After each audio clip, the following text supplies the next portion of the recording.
sa lahat. Sa lahat po ng bisita namin today, actually wala ko talaga siyang any idea para sa magaganap na birthday niya today. So, nag-usap-usap kami sa bahay na we plan for this for 2 weeks lang, to be exact. 2 weeks lang namin talaga na plano lahat ng ito.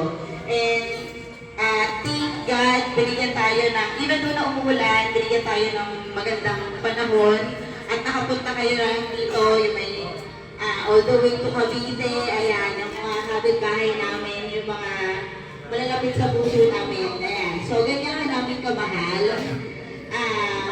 Sana na-enjoy mo yung araw mo. And then, so we wish you na magpalakas, makinig sa amin. Even though na makulit ka. So, alam namin na makulit ka, pero we're here to support you. We're here para alagaan ka.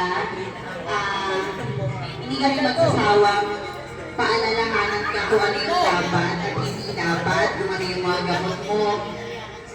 So, nandito lang kami mga anak-anakan mo, especially ako, yung pamilya ko.